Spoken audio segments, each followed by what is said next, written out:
শুধুমাত্র 25% ডিএ দেওয়া শুধু নয়, এই ডিএ দেওয়ার পর 15ই মের মধ্যে তার কমপ্লায়েন্স রিপোর্ট পর্যন্ত রাজ্যকে দিতে হবে সর্বোচ্চ আদালতে, এই নির্দেশও দেওয়া হয়েছে। দেখাবো আইনজীবী সুদীপ্ত দাশগুপ্ত, তিনি কি বলছেন।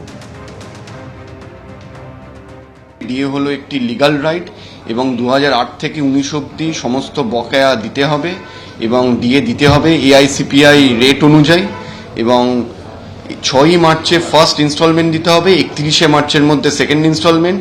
সুপ্রিম কোর্ট আজকে এই রায়তে একটি কমিটি গঠন করে দিয়েছে, সুপ্রিম কোর্টের ফর্মার জাজ এবং হাইকোর্টের ফর্মার চিফ জাস্টিসদের দিয়ে এবং controller and auditor general of India.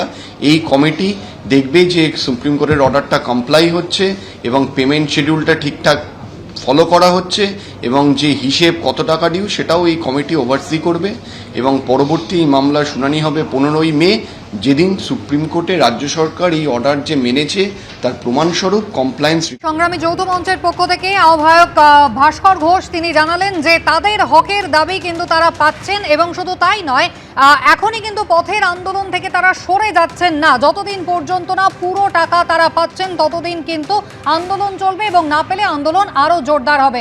Supreme কোর্টে ইতিমধ্যেই বড় নির্দেশ, যেখানে ডিএ মামলা নিয়ে সুপ্রিম কোর্ট স্পষ্ট সময় বেঁধে দিল। 25% বকেয়া যেমন ডিএ মিটিয়ে দিতে হবে 31শে মার্চের মধ্যে, সেই সংক্রান্ত কমপ্লায়েন্স রিপোর্ট 15ই মের মধ্যে দিতে হবে রাজ্য সরকারকে। সরাসরি আপনাদের নিয়ে যাব, বিজেন্দ্র সিংহ আমাদের সঙ্গে রয়েছেন এই মুহূর্তে। বিজেন্দ্র সিংহ আমাদের সঙ্গে এই মুহূর্তে সরাসরি। বিজেন্দ্র, আরো একবার তোমার কাছে জানতে চাইবো, দীর্ঘ প্রায় 1 দশক ধরে যে আইনি লড়াই চলছিল, নিজেদের দাবিতে অনড় ছিলেন এই রাজ্য সরকারি কর্মচারীরা, আজকে সুপ্রিম কোর্টের রায় ঠিক কি বলা হলো?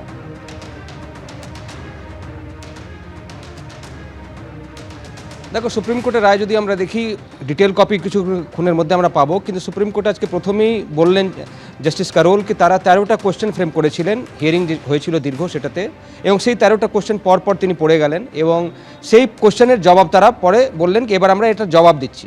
জবাব দেওয়ার ক্ষেত্রে তারা কিছু জায়গায় একটা যে সবথেকে বড় প্রশ্ন ছিল 13টার মধ্যে কি ডিএ কি ফান্ডামেন্টাল রাইট কি না, সেটাও তারা বিবেচনা করেছেন। কিন্তু তারা বললেন কি যেহেতু কোনো পক্ষই প্রেস করেনি হিয়ারিং চলাকালীন, যারা মামলা করেছিলেন তারাও এবং যাদের বিরুদ্ধে মামলা হয়েছিল তারাও প্রেস করেননি, সেক্ষেত্রে এটা আপাতত স্টেট যেটা যুক্তি দিয়েছিল সেটার দিকে যাচ্ছে, অর্থাৎ এটা ফান্ডামেন্টাল রাইট না। এই মুহূর্তে স্টেট যেটা বলেছিল সেটাকে অ্যাকসেপ্ট করা হচ্ছে, কিন্তু বাকি যে কোশ্চেনগুলো ছিল সেটাতে প্রায় সবটাতেই আমরা দেখছি কর্মচারীদের পক্ষে গেছে, তাদেরকে ডিএ দিতে হবে।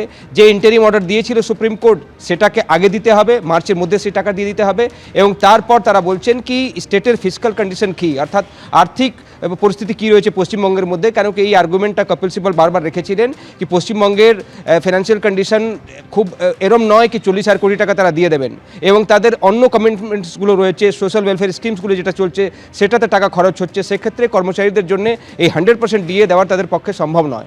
তখন 10,000 কোটি টাকা যখন হয়েছিল 25% দিতে হবে, সেটাও রাজ্য সরকার মানেনি এবং কপিল সিব্বল বলেছিলেন কি তারা চাইছেন কি এটাকে ফাইনাল জাজমেন্ট দিই সুপ্রিম কোর্ট, এবং ফাইনাল জাজমেন্ট আসার পর কীভাবে তারা বিবেচনা করছেন তাদের মূল কোশ্চেনটাকে কি এইভাবে কি সুপ্রিম কোর্ট নির্দেশ দিতে পারে বা কোনো কোর্ট নির্দেশ দিতে পারে একটা স্টেটকে কি কত ডিএ দিতে হবে, অন্য স্টেটে কী দেওয়া হচ্ছে সেটা বাধ্যতা নয়, রাজ্য সরকারকে সেটাও মানতে হবে, কেন্দ্রীয় সরকার কোন হারে ডিএ দিচ্ছে সেটা রাজ্য সরকারকে মানতে হবে, এরকম কোনো নিয়ম নেই, সেটাও কপিল সিব্বল বলেছিলেন। তবে বড় কোশ্চেন ছিল রোপা রুলস যেটা ফ্রেম হয়েছিল 2009-এর, সেটা রাজ্য সরকার মানেনি, এবং all India consumer price index সেটাকে মেনেই ঠিক হয় ডিএ কত দেওয়া হবে। অর্থাৎ যখন আমরা দেখি কি কেন্দ্রীয় সরকারের কর্মচারীরা 2বার ডিএ পান, সেটাতে এই হোলসেল যে প্রাইস ইন্ডেক্স রয়েছে অল ইন্ডিয়ার সেটাকে মেজার করেই কিন্তু তাদেরকে ডিএ দেওয়া হয়, সেক্ষেত্রে 2বার পাবেন কি 1বার পাবেন সেটা নিয়েও কিন্তু ওপেন রেখেছে কোশ্চেন সুপ্রিম কোর্ট। তার সঙ্গে সঙ্গে যে কমিটি গঠন করেছে সুপ্রিম কোর্ট, ফর্মার সুপ্রিম কোর্টের জাস্টিস ইন্দু মালহোত্রার নেতৃত্বে, সেখানে 4 সদস্যের কমিটি রয়েছে, এখানে কন্ট্রোলার এবং অডিটর জেনারেলকে রাখা হয়েছে, তিনি থাকতে পারেন বা তার কোনো একজন প্রতিনিধি থাকতে পারেন।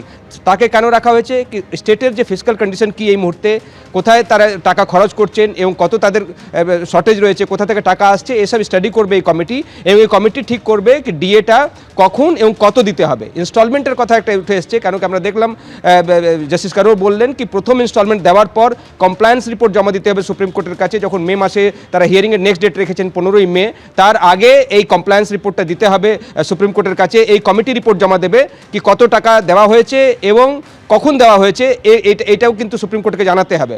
বলা যেতে পারে কি যে সওয়ালগুলো করা হয়েছিল কর্মচারীদের তরফ থেকে সেটাকে বেশি গ্রহণ করেছে সুপ্রিম কোর্ট, এবং কর্মচারীরা যে 2009 থেকে 2019 অবধি যারা এরিয়ার ডিউসগুলো ছিল এখন তারা পাবেন, তবে কবে পাবেন এবং কত টাকা পাবেন সেটা এই কমিটি ঠিক করবে যখন ফিসক্যাল স্টেটাস দেখার পর। এই তিনজন জজ রয়েছেন এটাতে এবং একজন সিএজি বা তার একজন প্রতিনিধি থাকতে পারেন। এই কমিটি ঠিক করে দেবে কি কত ইনস্টলমেন্টে দেওয়া হবে এবং কখন এই টাকাগুলো দেওয়া হবে। তবে ফার্স্ট ইনস্টলমেন্ট মে মাসের আগে দিয়ে দিতে হবে এবং তার কমপ্লায়েন্স রিপোর্ট যখন মে মাসের নেক্সট ডেট হিয়ারিং এর জন্য রেখেছে সুপ্রিম কোর্ট সেটাতে জমা দিতে হবে এই কমিটিকে। এবিপি আনন্দ, এগিয়ে থাকে, এগিয়ে রাখে।